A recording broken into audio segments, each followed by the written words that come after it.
Warning, this video contains graphic images of pest control or hunting. If you do not like this kind of video, do not watch.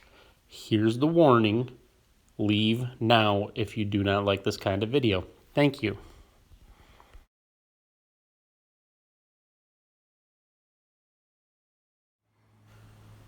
Here's some scope cam footage of the BT65 QE 25 cal in action.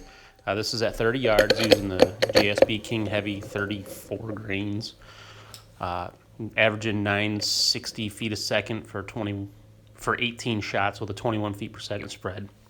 I figured out through this video that you have to hold the gun firm. And if you don't hold it firm, you can see it walks over to the left a little bit. It's not like that violent, I didn't think. It has very little recoil, but if you don't hold it firm, the shots will walk to the left a little bit.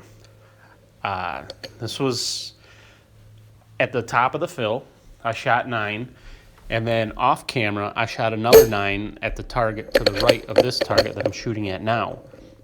18 shots, all in the same fill, and you can see the second 9 with me holding it firm, not through the scope.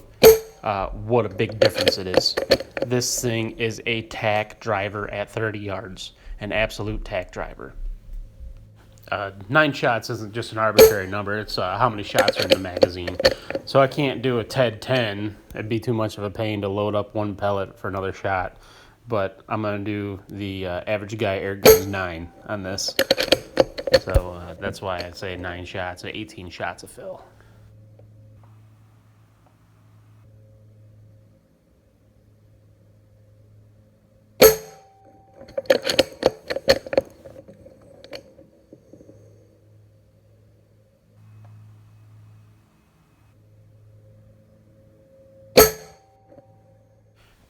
So here's what that group looked like with the tape measure.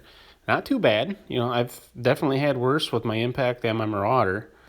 But the group to the right of that is what I did holding firm without the scope cam.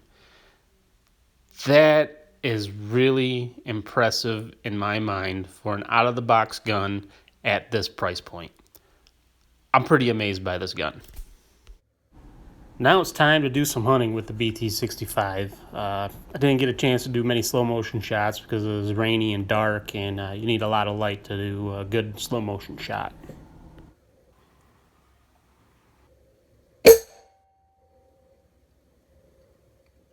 All these shots are taken at 20 yards because I have the opportunity to shoot in front of my compost pile and it stops the pellet. This is not a field mouse, this is a shrew. And I had to kind of edit out the impact of it because YouTube has already taken this video down once for being too graphic, so I'm trying to appease them. So this BT65 is extremely accurate though. And now it's slow motion time.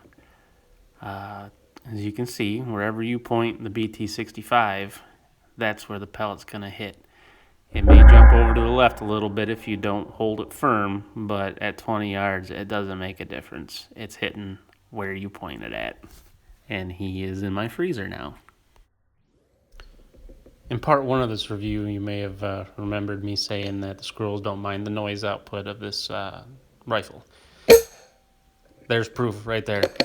This dummy just sat there and matrixed me. I guess I'm the dummy for missing a second time here. Yeah. Twice. This guy is just toying with me. But he was dumb enough to stick around, and slow motion kicks in, you know I hit the mark. He is now in my freezer, and I assure you, the dumb ones taste just as good as the smart ones.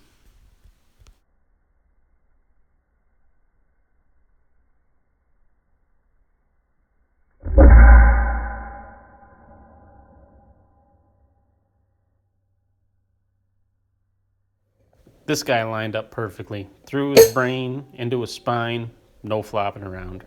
Absolutely perfect. Sever the spine, no flopping around. I should have zoomed my scope to 20 power for this, but this is a chipmunk, and I was aiming for center of mass, and it put the hurt to him pretty bad.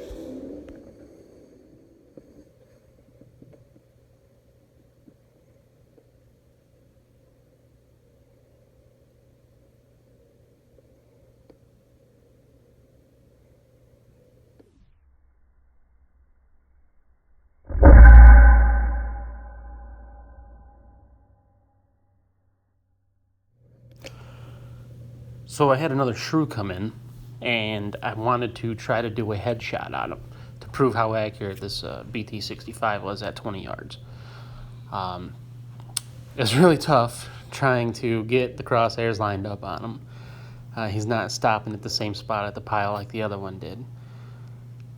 But if you look, I think next time he comes down here, the crosshairs are just at the very tippy top of his head. And that's exactly where that pellet hit, was the very tippy top of his head. And it didn't fracture the skull, just skinned the little top of his head, and that was enough to kill him. 57 foot-pounds of energy. I'm a fan of the high energy now. That'll wrap up the part 2 review of the BT65. I really want to thank you guys. You are the reason why Hatsan came to me. Your viewing and subscriptions and liking and all the comments, I just really want to thank you guys, and I want to try to continue to do a good job and hopefully get some more guns to review. I'd like to thank Hatsan for giving me the opportunity, but you guys are the reason why they gave me this opportunity, and I'd really like to thank you.